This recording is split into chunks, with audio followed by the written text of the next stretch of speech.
Hello, my name is Eshaan and this is a presentation on the research I did this summer. So a little bit about me. I'm 16 years old and I'm a rising senior from Massachusetts. I've loved video games since I was young, and this led me into the field of game design, and that eventually led me to serious games with AI. So I participated in that in 2025, and that really sparked my interest in reinforcement learning and AI, and it brought me back to serious games with AI for 2026 for my research project. The question that guided my entire project was this: can an LLM generate a rewards function for an RL model that has comparable or better performance than a human-created rewards function in a physics-based video game? My project is inspired by some of the recent advances in LLM use for RL reward design. Recent papers such as Eureka and Text-to-Reward have been pivotal in proving that LLMs can be viable in reward function design. However, the caveat is that they focus almost exclusively on robotics and simulated limb applications, a very important field but a narrow one. Video games, specifically physics-based video games, are still untapped as far as LLM design reward function testing goes. Video games have proven to be great for training RL through things like the Atari game experiments and other projects such as that. The unique and varied strategies that can come from these games provide a huge potential for comparing these RL models. Now I'll get into a brief overview of what I did during this project. I first decided on the environment, a game called Peggle, and created systems to get the information out of the game. Since it is a rather old game and the modding community is not huge, it took around 2 weeks just to get this step done. Once I finally figured the environment out, I made the PPO model and subsequently made a rewards function, which acted as a human-based reward function. After this, I prompted Claude Opus 4.8 for a rewards function, which acted as the LLM-based rewards function. When everything was set up, I tested all the models, and then once the testing was completed, I analyzed all the data. This is Peggle, the environment I tested all of my models on. The main gameplay loop consists of shooting the ball, which then falls down pachinko style while hitting pegs on the way down. Each peg gives a certain amount of points depending on the type, and they each disappear after they're hit. The colors all have different effects. Blue does nothing, orange increases the multiplier, and if all 25 are hit, the game is won. Green activates the special ability of the hero that is in use, and purple is a bonus peg that provides a large score boost. There are also several different varied maps and layouts with all different obstacles. These are the systems that I use to get the game state information out of Peggle. It is incredibly important that I got this information, as a good understanding of the environment is imperative for an RL to properly learn. The first, and arguably most important, was Haggle. Haggle is a popular mod for Peggle that allows for control of the shooter and allows levels to reset through functions of the code. I use name pipes to access data and send commands from the model in Python to the mod, which is in C++. The next program I used was to get the game state. This program is known as Cheat Engine, and it allowed me to find the memory addresses of different pieces of information for the game, such as score, multiplier, and the number of balls left. It also had a built-in speed hack function, which allowed me to run the game at 20 times speed.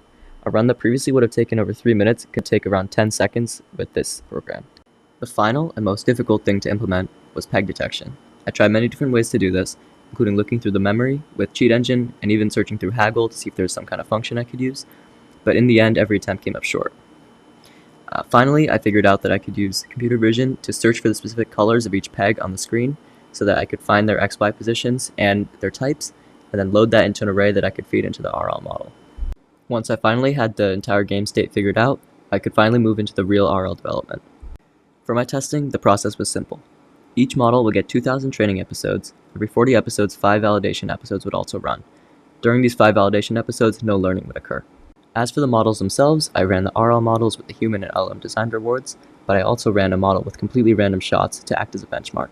I ran all 3 of these models on the levels pictured, Snow Day and Zenfrog. On Zenfrog, I also ran a test in which each model has 100 balls.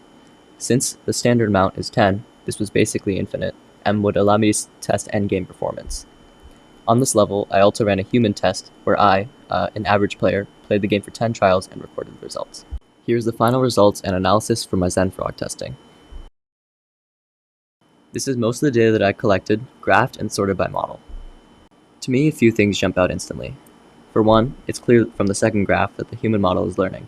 The LLM-based model is more debatable, but there does appear to be a slight upward trend. The models also seem to get better with shot efficiency, as they use fewer shots per episode near the end of the run according to the fifth graph. However, the validation runs in the third graph seem to show that the improvement is only marginal, if it is even existent. The other big red flag for me is that the shot charts show an almost Gaussian distribution, the only difference being spiced at the extremes. This is suboptimal because of the level. Shooting down the middle is fine for the beginning in Zenfrog, but once the sparse pegs there are cleared, it becomes very bad to shoot there. Shots in areas with no pegs are bad, as they provide 0 points and just waste time on the level. These shot heat maps just reinforce what was discovered on the other data from the previous slide. Random is mostly balanced, while the models both fell into roughly Gaussian distributions, which missed many shots because of aiming right in the sparsest area of pegs. This is a comparison of the raw and mean score data across the 3 runs side by side. Here, it becomes incredibly obvious that both of the models perform below or at the level of the random model in every metric. Models miss more shots, score less, and shoot more per episode than the random model, showing that they still truly haven't learned any real strategy. The final test I did with the models was a 100-shot test. Since Peggle gives you 10 balls by default, upping the number to 100 is essentially giving infinite shots to these models. This would allow me to see if the models had better endgame performance if they were truly not learning any real strategy. As far as results go, the LLM was unable to finish the level. It only ever shot to the left, meaning that all the pegs to the right were never hit. This explains why it has a median of 253 shots per episode, as it was constantly whiffing and getting free balls, just continuing to shoot over and over and over. The human model was able to hit every orange on all its attempts, but the random shots were still faster at clearing them. I believe that the real reason that the human struggled so much with clearing oranges is the way I crafted the rewards. I made it so that having very few oranges on the screen gives high rewards. So having a low amount of oranges on the screen and hitting random pegs would give more rewards than simply finishing the game, which is a possible explanation for the human model's performance. I expect that the LLM model found out that getting free balls was rewarded by its rewards function, so it started to prioritize whiffs with free balls rather than actual score. The human trials were the last bit of testing that I did. While I played, I recorded the blues and oranges that I hit on every shot, the score change, and what I hit first on every shot. Even as an average player, I outperformed each of the models in score, efficiency, and number of misses. My lowest scores were above all the average scores of all the other models, and my average was around 120,000 points, a little over double that of the other runs. I also had 1 miss in my entire 10 trial run. The main strategy that I used while playing was to target the orange pegs until the multiplier meter started to fill up, at which point I would start to target the purple pegs, which give a bigger score bonus. This is also the main strategy that I used when I was developing the human rewards function, which I mentioned on the previous slide. In conclusion, the results were less than ideal, but my research question did get an answer. The LLM-generated rewards functions were unable to surpass the human-created ones, although neither of them were able to achieve good performance as they both performed below a fully random model. None of the models got close to the human player. I believe that the main cause of the poor performance was the model's tendency to shoot right down the middle, a less than ideal strategy. As is visible in the shot map I drew for my first trial, in which I got 167,000 points, I did not shoot down the middle once. I believe that to achieve decent performance, the models need to train to the point where they do not whiff shots and they can get higher scores more consistently without shooting down the middle. As I mentioned earlier, this project did have its fair share of challenges.